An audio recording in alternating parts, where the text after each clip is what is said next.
On today's episode of Financially Fierce, I am joined by the indomitable Emma Edwards.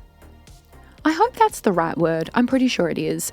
I am very excited because Emma has just launched a brand new book called The Wardrobe Project, which I am going to drill into in more detail because that's why she's on the podcast, to tell me more about it. I have had a quick squeeze at the book. There are so many juicy insights. So today I am delighted to have Emma back. I think you've already been on the Financially Fierce podcast before, Emma. I'm pretty sure I have, yeah.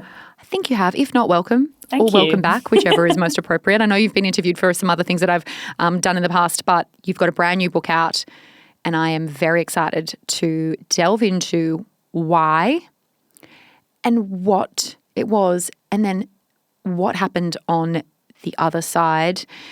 So, welcome, Emma. Thank you so much for having me. I'm so excited to talk all things Wardrobe Project and being fierce with you today. We've got our fierce, energy with us. I feel like you and I we're fierce. We are fierce. I would like to think so. I also think it's not a constant state, like happy is not a constant state. I feel like being fierce is choosing to do the hard thing even when you don't always feel like you can or you want to do the hard thing. And it's being courageous and brave and doing it friggin' scared. So I'm going to be going deep into your book, which is wonderful, and huge congratulations. This is a podcast for everyone that wants to learn how to make fierce and bold choices with their money. We'll talk about how to shape your money mindset, investing for your future, your spending habits, the good and the bad, plus how to achieve your financial goals, and most of all, how to be financially fierce. I'm a financial educator and I want to empower you to be more in control of your money and build the financial future that you want. I run the Greenhouse Money Growing Program and you can find details of that in the podcast show notes. My name is Jessica Brady. It's time to get financially fierce.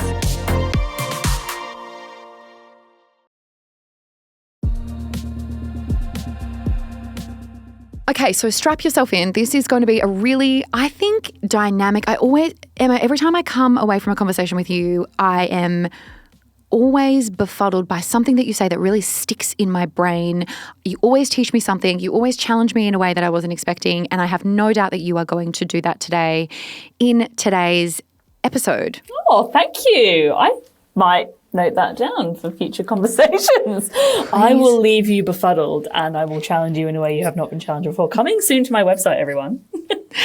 Meant it in a good way. I hope it was taken in a good way because it's certainly how I mean it. Great.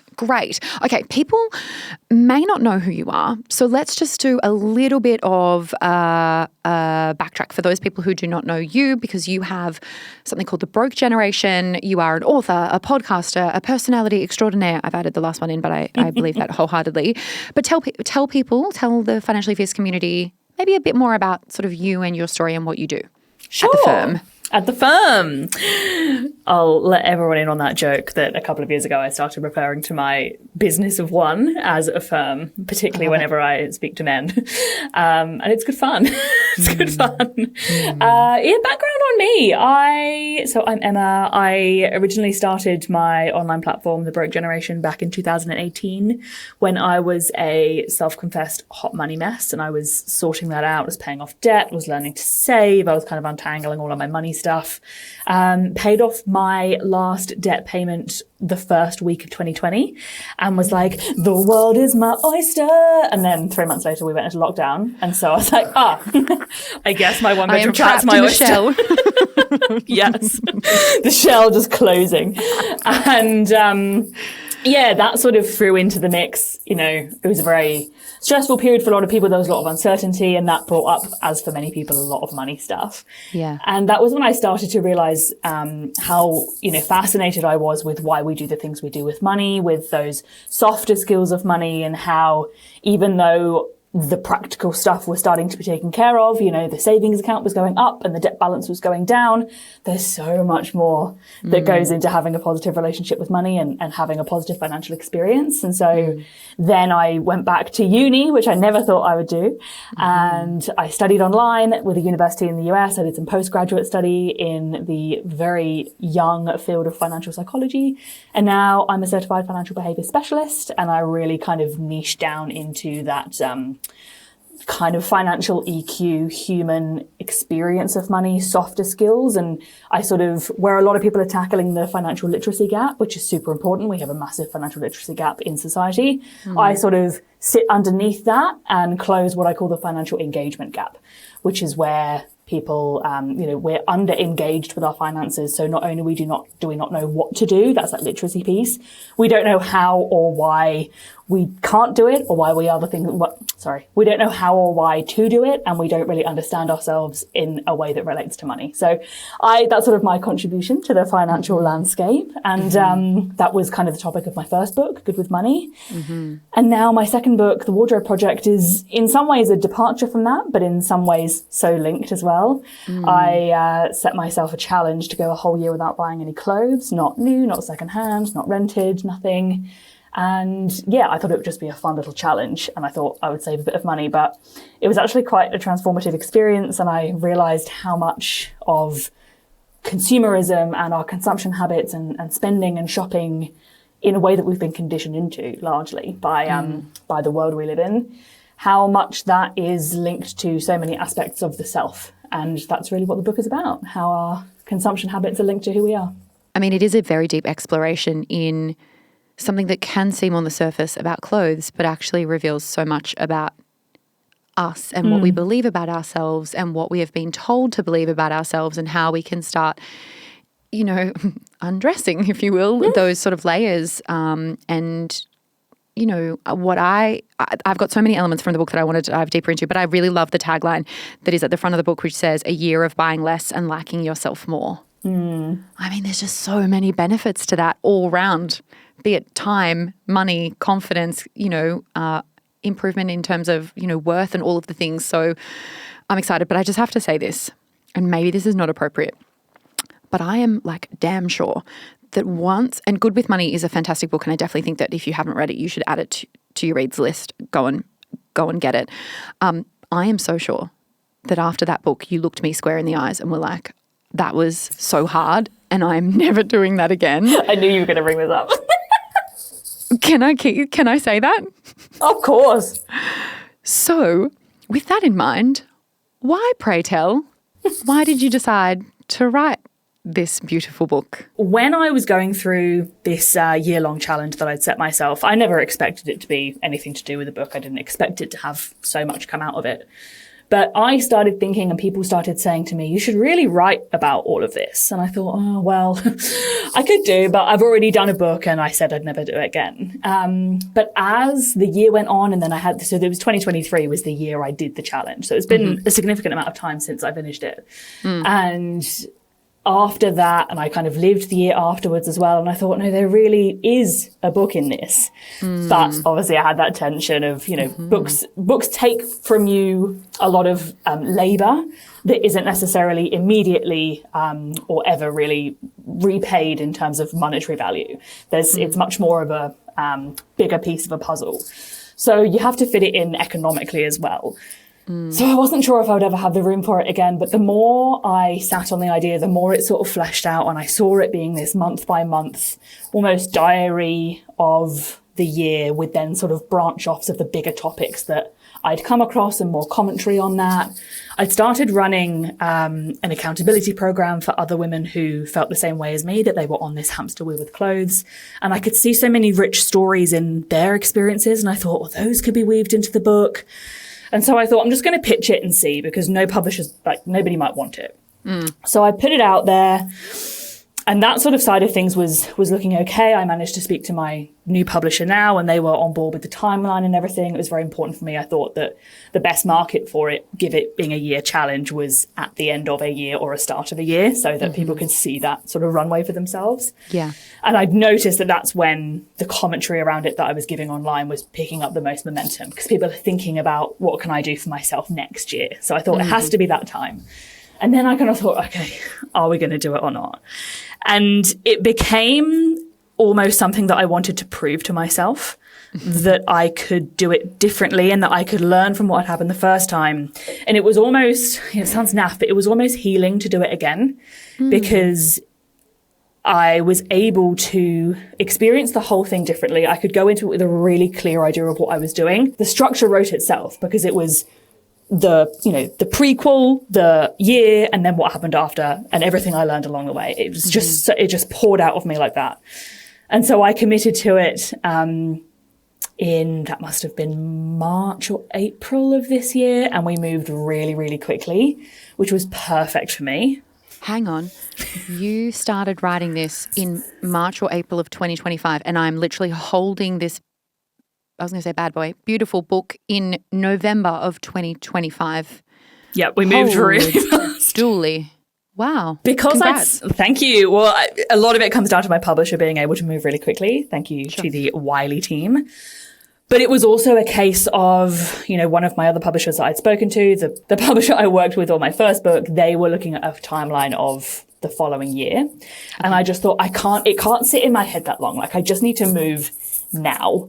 And that short deadline, look, I can guarantee there were meetings of like, is this crazy bitch actually going to finish this? Because should we take the bet on this? Yes, she is. She did. Yes, she is. We are obviously talking about the book writing process, but just hearing what you were saying, I'm like, this is so relatable when it comes to money. When you just have a short deadline and you just got to make it work and you just can't doubt yourself and you got to back yourself and you just got to do it.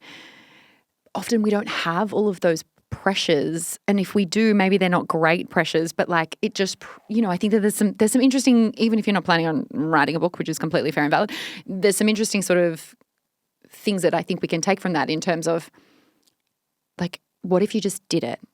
And what if you just stopped telling yourself that you can't and you just had a crack and see what happens?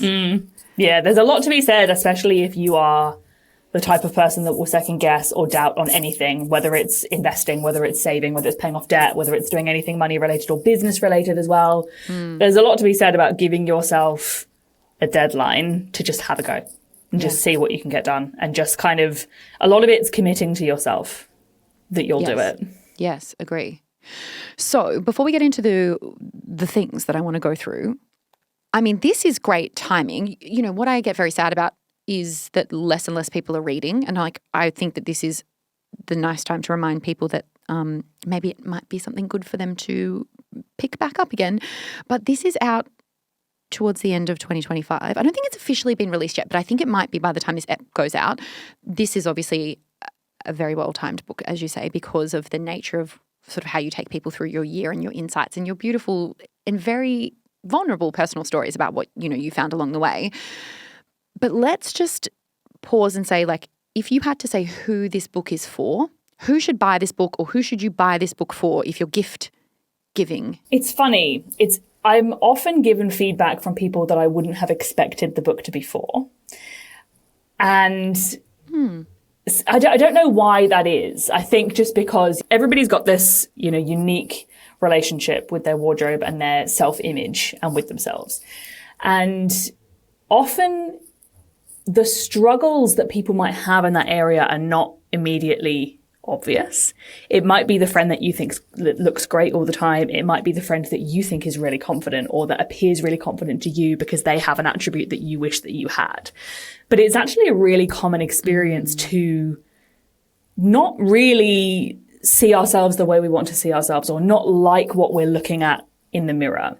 And I don't mean that to say, that we're, drowning in self-loathing or anything. It's just that particularly for a vast majority of women, we've existed in this system where our flaws have been capitalized on with products and solutions and these glossy images.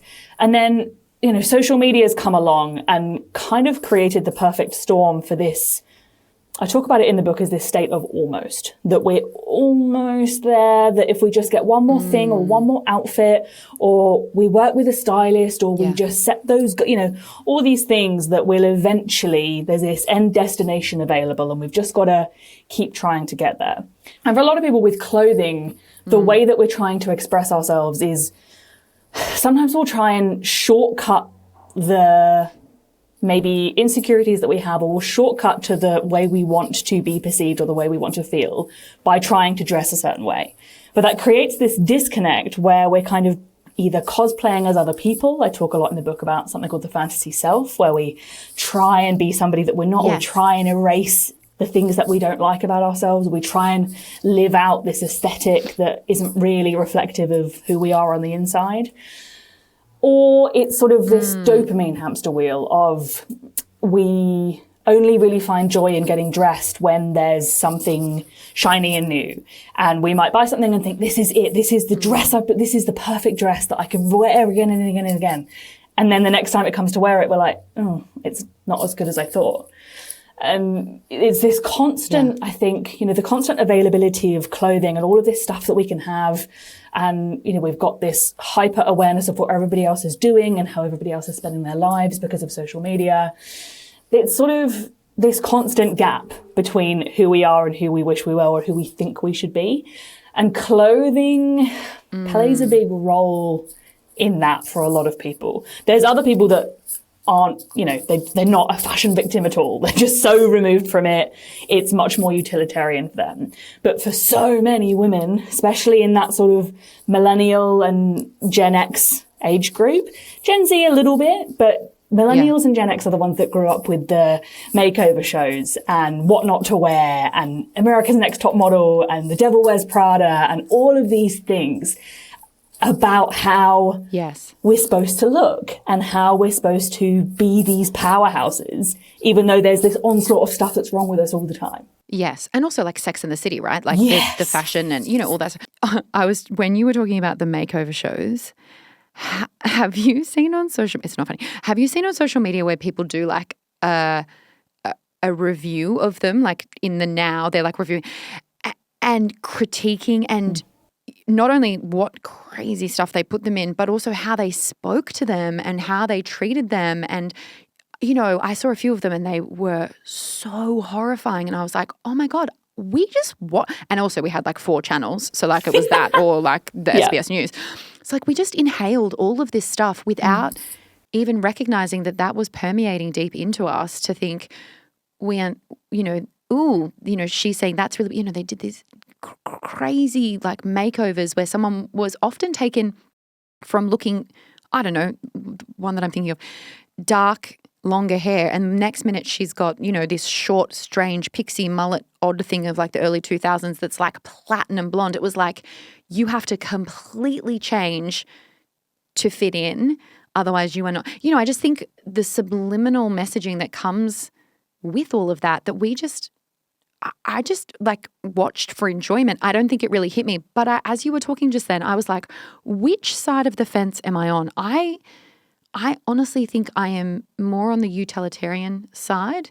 I find clothing a chore and I don't find it particularly appealing or exciting, being radically transparent. And so you would think someone like me wouldn't enjoy this, but of course someone who lacks the human experience and understanding the psychology of all this stuff, I really enjoyed, the blow by blows and the insights that you or inference that you make from, something, because it could be easy perhaps for someone like me to go, oh, well, clothing's superfluous, but actually it's not. And I think the book does a really good job of highlighting how that is the case.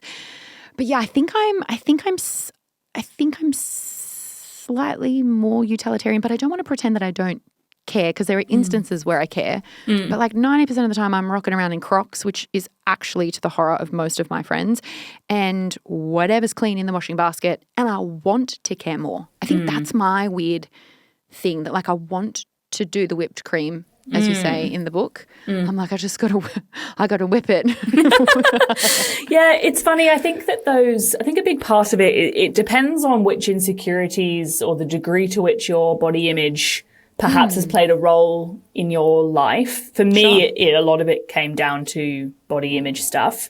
And I guess from those shows and just from the way that, women are spoken to, the way that women are represented, and I didn't really realize it until I had done the challenge, I internalized this message that if I can get myself to look the right way, everything else inside will take care of it. And that's what those shows put out there. They go, oh, look, here's Sandra. She was a frumpy mum, but we took her out of horizontal stripes and popped her in a waist belt, and look at her now. And yes, she looks different on the outside, but that doesn't actually solve for things that she doesn't like about herself on the inside, because they've been fed to her for her whole life. And that's what the show's never wanted to address. And so it's been very profitable for style and confidence to be sold as this neat little package of the right items of clothing. Yes. If you want to make your ex jealous, if you want to look powerful, if you want to look confident, if you want to feel good, you've just got to get the right combination of items. And in some ways that can be true, providing that the way that you feel about yourself is neutral with or without the clothes. You can't shortcut the feelings by getting the right sort of label on the jar. And that's what I realized fairly early on in the challenge of not buying for a year, because I started to untangle the stories that my clothes were telling and the route that they had taken to end up in my wardrobe. And I just noticed this pattern of the intentions that I'd had when I'd bought things were always to try and live up to this standard that I didn't feel like I met. I've always been in a bigger body, apart from a short period of my life where I shrunk myself so completely that I was unwell. But you know, weight is a very complex issue, and dieting is a very complex issue. But again, we see it on weight loss shows that thankfully have sort of left the mainstream, but are sort of creeping back in again. But again, people will strive for, if I can just lose a certain amount of weight, then I'll be happy. But that's only the external. So many people, me, I was an example of this. I lost a lot of weight and thought, well, why don't I feel better? For one, I couldn't actually see myself for what I really looked like. I still thought I was big because I had such terrible body dysmorphia. But I hadn't kind of healed the internal parts of me, that the aesthetic, whether that was hanging on a rack or whether that was a number on the scale, wasn't going to solve all the problems that I was told that it was going to. But having lived in a bigger body and battled all of that for, you know, how old am I? 34. So literally like 25 years pretty much. I think I was dieting from the age of 8 or 9. I knew that I was bigger than other people so early on. Oh, Emma, that breaks my heart. But so many people are exactly the same. It's so common. Wow. And clothes for me became, especially as consumerism took hold more and more and more, they just became this shortcut to being able to feel good for a period of time. And we do get a hit of dopamine when we buy something, and clothes are enjoyable and they look all merchandised in the store. And I uncovered that I was misattributing that temporary good feeling with the confidence I was craving. So I would try and buy more of it, thinking, well, if I just buy more and I have more nice outfits, I'll be more confident overall. Yes. But actually, that kind of rush of your expectations rising of what this item of clothing is going to do for you and make you look like, and what it will mean for you and who you are, and then kind of the runoff after that really kind of creates this hamster wheel where we just chase more and more and more. A bit sort of, you know, like the theory of hedonic adaptation in other aspects of consumption. We just chase more and more and more. We need more and more and more of it. And that's how people's wardrobes can end up this just sort of revolving door of maybe this is it, maybe this is it, maybe this is it. And I think real proof of this is, you know, people go, oh, I've got nothing to wear, even though they have a wardrobe full of clothes. And the reason we then go, oh, I'll buy something, is because we have this belief that I have nothing to wear. But the thing is, if we keep buying and we still feel like we have nothing to wear, is more the answer. Yeah. We're either buying the wrong stuff or we're buying the same stuff over and over again that isn't really reflecting who we are. Or we're trying to patch up an internal problem with more and more external solutions that aren't ever going to change anything. And stepping back for a whole year, a year's a really long time. It's not, but it is. Yes. It gave me this clarity because I wasn't spinning the wheel anymore. I could just see all of my behavior and all of my patterns just laying right out in front of me. And I was like, no wonder I'm never satisfied, because I'm buying to be that fantasy self. Like I mentioned before, so many of my buying behaviors were trying to reinvent myself or polish myself up. I talk a lot about the term polished in the book. Every single time I talk about clothes with somebody, the word polished comes up. And it's this idea that we need to be this clean, sharp, you know, beautiful, you know, this shiny, polished, you know, God forbid a hair's out of place. God forbid there's a bit of spit up from our baby in the morning. It's this erasure of everyday life. Yeah. We have to show up like this perfect way. And it's so incongruent with the lives we're really living and often the personalities that we have and the people we really are, because that's a very homogenous aesthetic to look polished. Yes. Or clean. We're seeing this clean girl aesthetic rising more and more now on social media. And you're just chasing something that doesn't exist. That's what I realized. I was buying something that didn't exist. And stepping back, I was able to see really my relationship with clothes and the role of clothes and the limitations that clothing have on what they can do for me. There's a lot of joy to be found in clothing. And if you're happy with yourself, they can be used to express yourself. But what happens when we're trying to express something that we don't effectively like? Does that make sense? It feels fraudy. It feels fraudy. Well, that's sort of what I am thinking, because I'm like, well, it's to your point, it's incongruent with who we feel we are. And so we're using it almost as a shield from, I want you to see me in this way, despite not feeling like my life is polished or perfect or whatever. But as long as I put on a front, it does feel very, I don't want to say disingenuous, but I kind of feel like that is the word. It feels very different to how you want people to perceive you versus how your life is. I mean, I come to you as the hot mess express that I just am every damn day. And it was kind of, for me, just thinking about this, there was a decoupling of that for me to get to where I am now. I mean, I wore suits for, I don't know, a decade and wore a clomped around Sydney CBD for a decade in heels, sometimes like for kilometres a day. I'm like Bambi now in heels. I wear the same, I have one pair of heels and I wear them for anything that I have to go to when the heels are required. They are the shoes because they have a strap and a thick heel. So I'm like, there's no question of what shoes I'm wearing. They're it. But I do think there was this decoupling for me around, I don't have to be seen as this corporate, person anymore. I can just be a person and just enjoy that I can work in my Crocs and no one can tell me otherwise. You have so many insights that I want to drill into after the break, because there are some juicy practical things that I think the listeners will want to learn more about. And I don't want to give away all the secrets because I definitely want people to go and read it because it's fabulous. But I do want to touch on a couple of things that you speak to in the book. So after the break, can we dive on in? Of course. If you're after personal financial advice, don't get it from a podcast. If you would like help based on your own personal situation, head over to moneypodcast.com.au, click Get Help, and we'd be happy to introduce you to one of our trusted professionals. Our panel of vetted financial advisors and mortgage brokers work with people all over Australia so they can connect with you wherever you are. That's moneypodcast.com.au and click Get Help.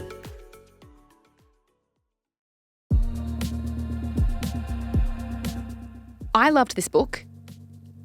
And I wouldn't say, thinking about what you're saying, I often feel like I have nothing to wear, but it's just because I can't be asked ironing something 90% of the time. Yes. Well, interestingly, this comes up in the book. It's something that we uncovered during one of my accountability rounds, where I have a group of women and we do 6 weeks, no buying clothes. And then we share the outfits that we're wearing every day inside a group. And we, comment on pushing our wardrobe to the limit and wearing what we have and the feelings that come up and the patterns that we're noticing.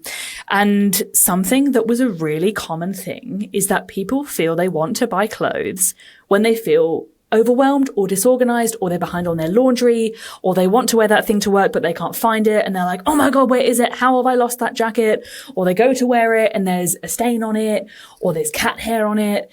And it becomes this sort of pursuit of simplicity because you go into a store and everything's pre-ironed, unless you go in like H&M, in which case it's literally just been unfolded 18 seconds before. But broadly speaking, the items might be merchandised nicely. They might be put in the context of an outfit you might wear. So you kind of think, oh yeah, perfect. I'll get that top because that mannequin's wearing it with jeans and a blazer. Perfect. And the answers are solved for us because we're so frazzled in our day-to-day lives. Sometimes we don't need a new outfit. We just need to put on a load of laundry. I feel that so hard. Or iron. Because I don't have, that's probably not true. I've got like 2 pairs of black pants, one wide leg, one less wide leg.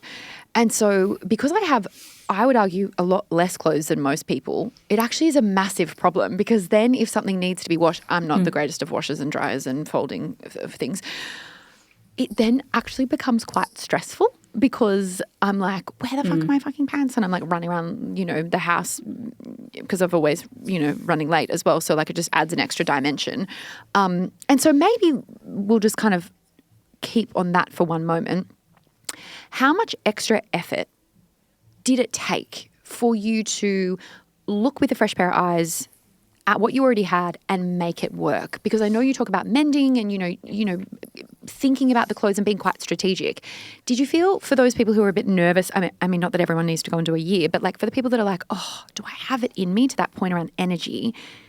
Did it take a lot of work just to make it work? Yes and no.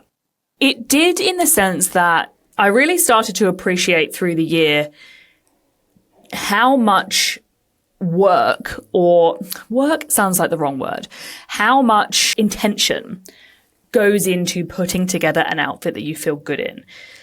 As I said before, it's been sold to us this idea that style is just the right combination of items.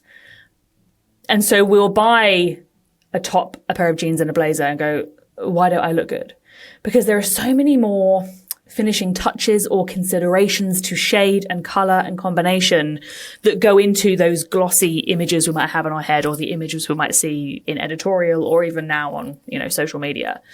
So in a way, yes, because I realised that where I kept buying things to just be able to throw something on and look amazing, I was realising that, you mentioned it before, the whipped cream, that extra 5, 10 minutes to just put your outfit together. So think about whether it might benefit from a belt, or what shoe am I wearing, or what if this didn't look quite how I thought it was going to. I'll try it on with that other jacket.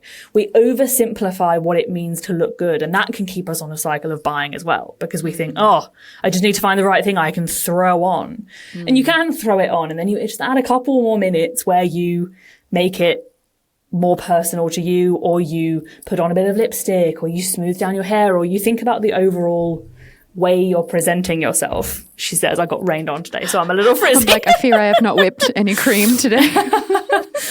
Or you put a pair of, little accessories and things like that. Sure. At the same time, though, while there was more intention and almost slowness happening in the way I was getting dressed, because I was really considering my wardrobe and putting, you run out of combinations quite quickly. So I had to push my usual approach to looking good, relying on novelty, to the edges to put a bit more work in. At the same time, though, I found this immense sense of peace in terms of the lightness that comes with knowing that you're not buying. So if something popped up on my social media, or I was passing a store and I liked something, there just wasn't the mental gymnastics of, how much is it? Does it fit? Do they have it in my size? Oh, it's not quite long enough. Oh, does it fit? Oh, I didn't think it was going to look like that. Oh, do I want it? Oh, what will I wear it with? Oh, it's kind of a heavy fabric. Oh, I thought it was on sale and it's not. A lot of energy goes into not just those logistical things, but also, flirting with the idea of what it's going to look like in our heads, thinking about what we're going to wear it with, all of those emotional stories coming up about what it's going to mean for who we are.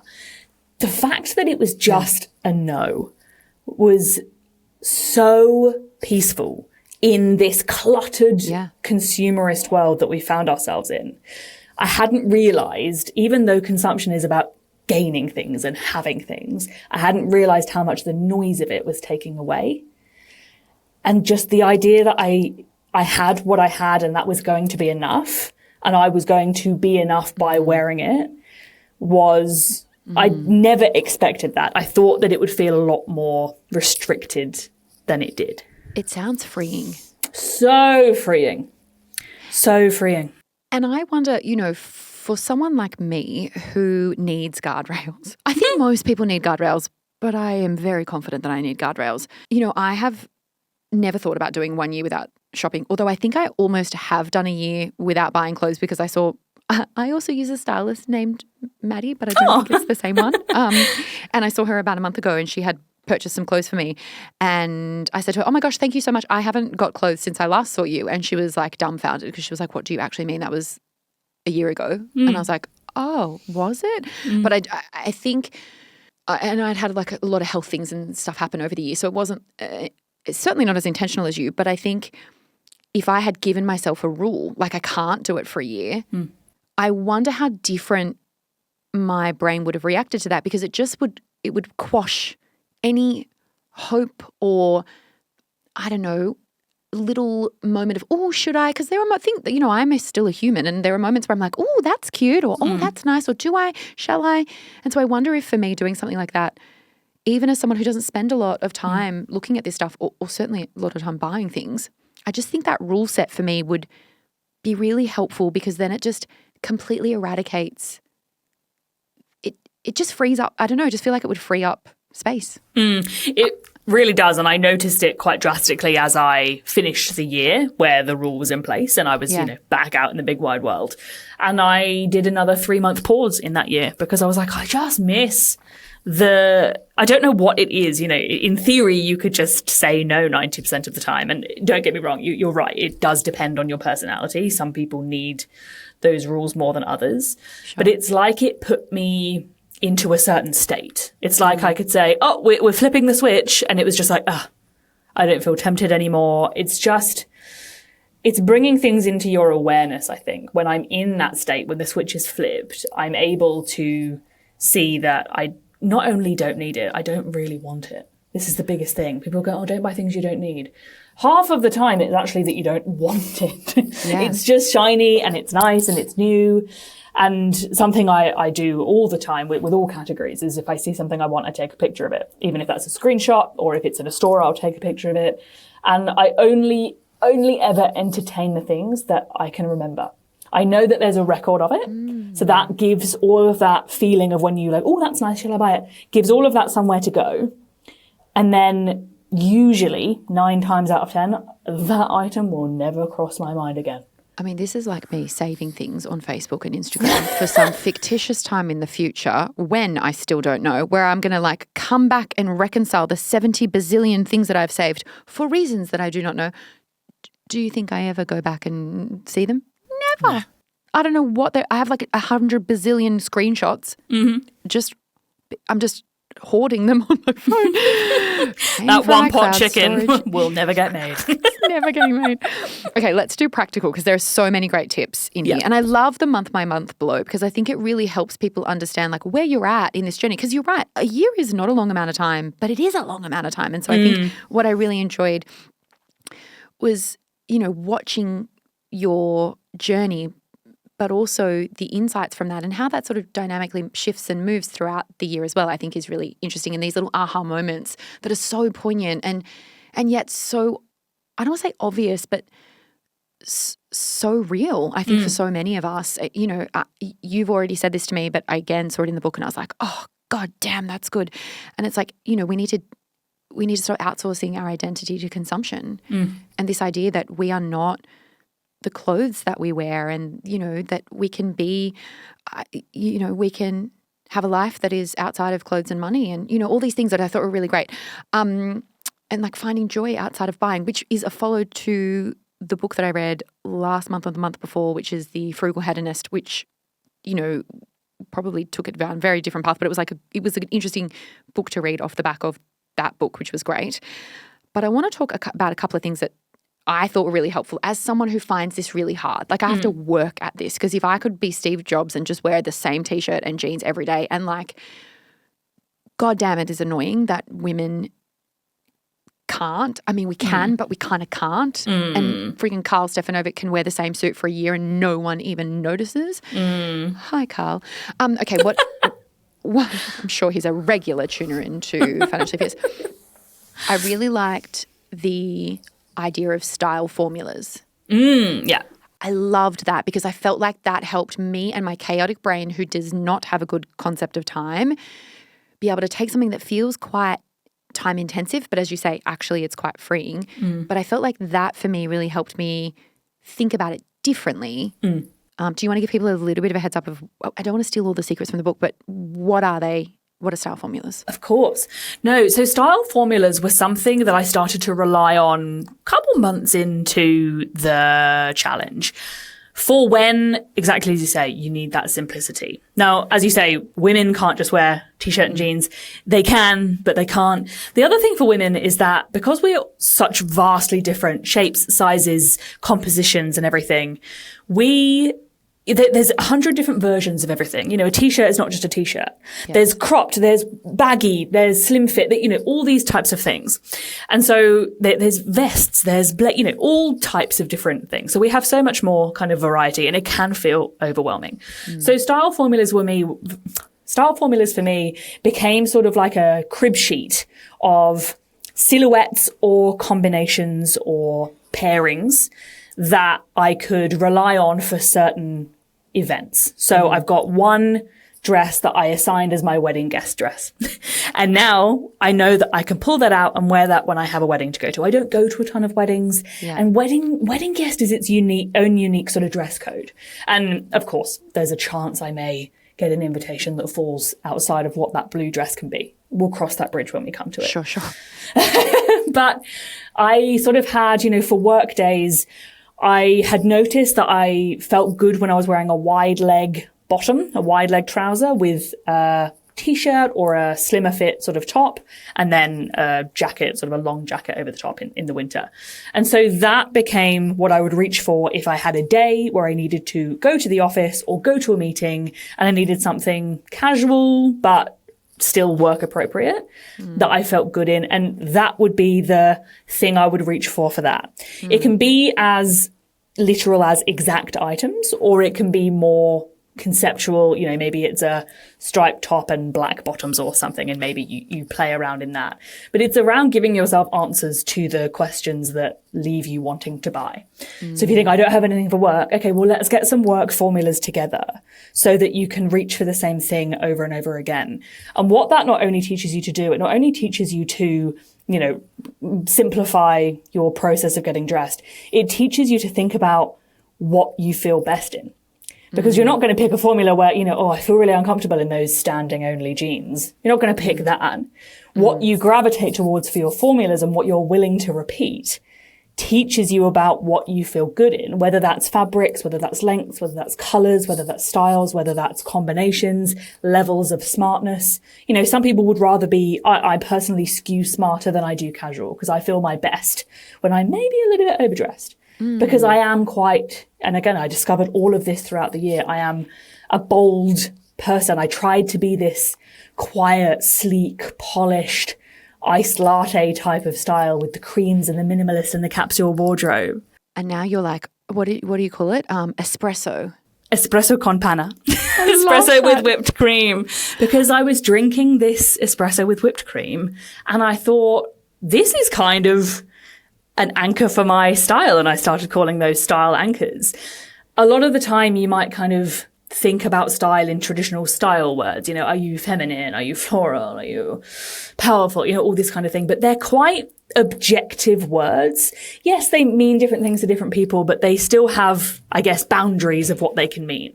Whereas when we anchor it to something visual, we anchor the style that we relate to something visual, and then we build out around that. It's really specific to us. I don't expect you to understand the espresso con panna thing, and you don't need to because it's not your style.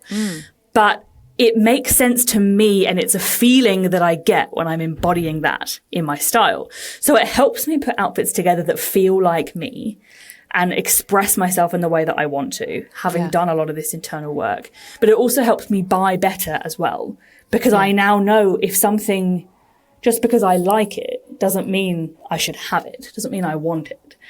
Or you need it. Or need it. I mean, most of our purchases in the West, if we're a privileged person in the Western world, most of our purchases are not utilitarian.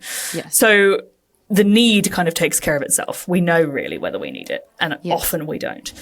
But there's things that I will like, but I can see how they just don't need to come home with me because they don't fit in with that sort of, I was also referring to it in the book as basics with benefits, where it sort of takes that initial style I was drawn to of the sort of fairly smart, but, you know, almost capsule wardrobe aesthetic, which is its whole chapter in the book anyway. There is, yes. but it added on the things that I'd never really allowed myself to lean into. So certain colors, more bold accessory choices. And that's where it became that espresso, which is that sort of fairly clean individual pieces. I'm not out here shopping at Gorman for my dresses because I'm not a big pattern color type of person in the main elements. But my new sort of style, like my signature outfit is my black blazer that has puffy sleeves that I'm actually wearing here. You can't fully see. Yes. But that was when I found that with the stylist that I worked with after the year, it was perfect because it was that it's a staple, it's a basic, but it's got a little bit of something. And then I wear a wide leg trouser, and then I bought these fantastic orange velvet platforms. Oh, I've seen them on your socials. They look great. They're a conversation starter. They're bold. They bring up the outfit, but it's still a fairly simple foundation. And that's what my style really is now. And I am 100,000% confident that I wouldn't have got to this point where in a size 18 to 20 body, I feel this confident in the way that I look. I shop with this much intention, and also that boldness that I brought in is me being willing to be seen and take up space. I try to hide before. If I can just wear the right clothes that make me look slimmer and they're not too bright so no one will really look at me, and I won't wear heels because otherwise I'm nearly 6 foot and I don't want to be bigger than a man, God forbid. Now I'm like, I'll come clomping in with my for you. No, I'm not shrinking for anyone. Amazing. And people will comment on the shoes and they'll remember me for the shoes because they're just like a little bit of something. They're just like a little bit of me. One thing that I'm taking from the book, and I'm going to try it, not this week, but perhaps next week if I can get my shit sorted, perhaps the week after, is I want to try theme day outfits. Yeah. It sounds fun. This is really good for those like you that really want that simplicity.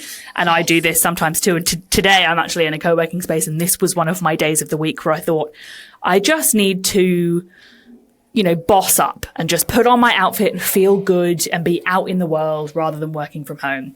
But theme days really comes down to, and this is really helpful if you work from home or you care for your elderly parents or children a lot of the time and you're in, comfy clothes because you're at home.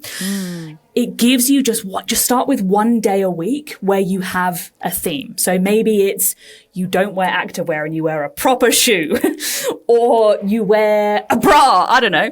Or you can have something where you wear, if you've got like a really lovely suit that you never get to wear it with some sneakers and go out.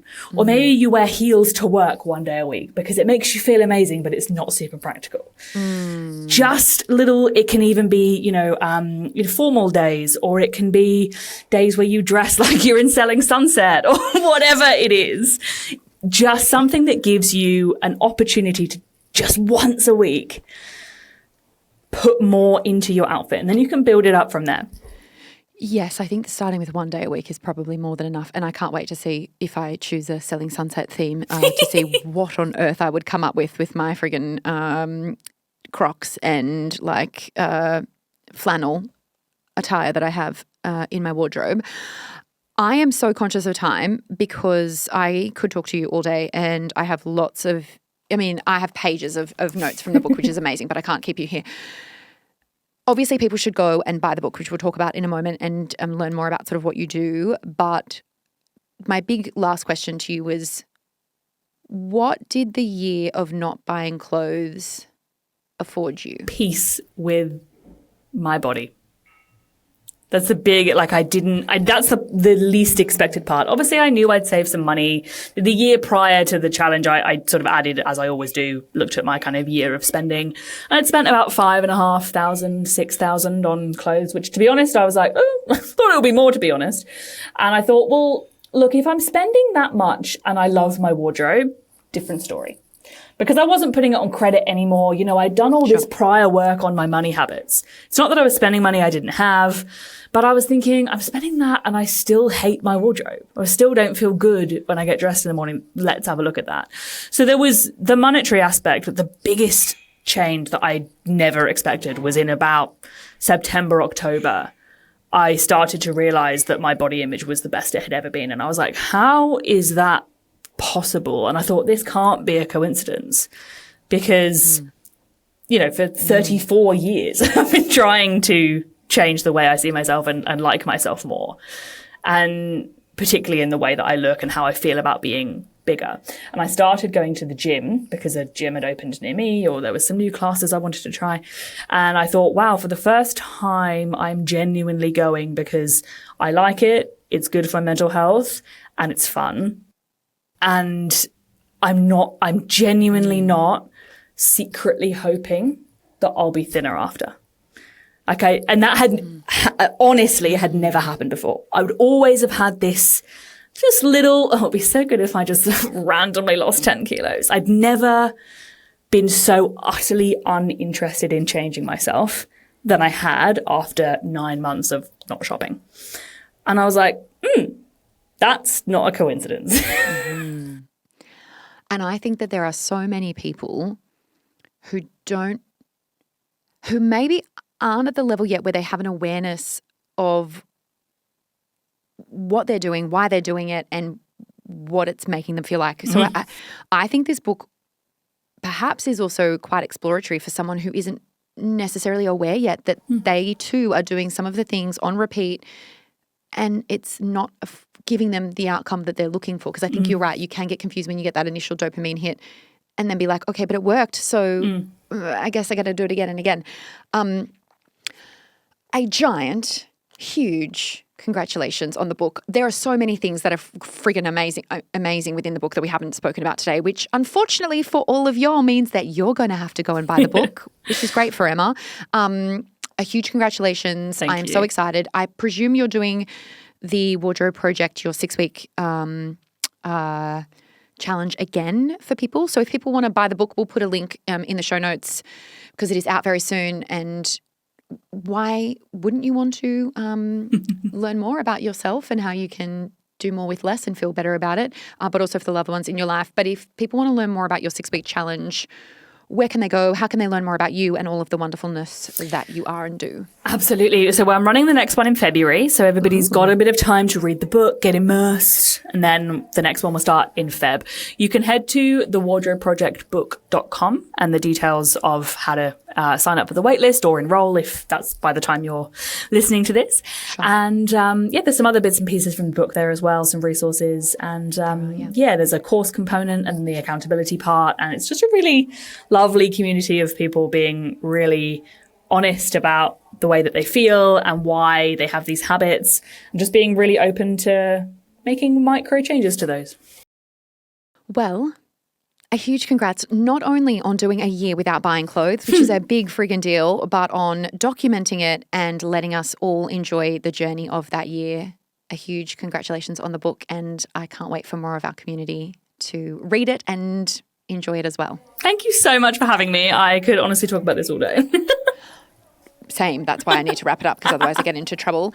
Okay, for all of you out there, I would love for you to go and learn more about the book, especially if you're listening to this ahead of the spendy season. I always am worried about like what to buy people or, gifts that are good. I think that this is definitely going on my gift list for 2025. You know what to do. Hit me up on the DMs and tell me what your insights are, having, no doubt had some similar experiences to Emma and or myself. Put it in the Money, Money, Money community. Your job now is to go and be financially fierce. Bye. We acknowledge the traditional owners of country throughout Australia. We pay our respects to elders past and present. Any advice is general financial advice only, which does not take into account your objectives, financial situation, or needs. Because of that, you should consider if the advice is appropriate to you and your needs before acting on the information. If you do choose to buy a financial product, read the Product Disclosure Statement, PDS, and Target Market Determination, TMD, and obtain appropriate financial advice tailored to your needs. Jessica Brady is an Authorised Representative of Paragem Pty Ltd, Authorised Representative Number 1259972, AFSL 297276, ABN 16108571875, Corporate Authorised Representative Number 1305567.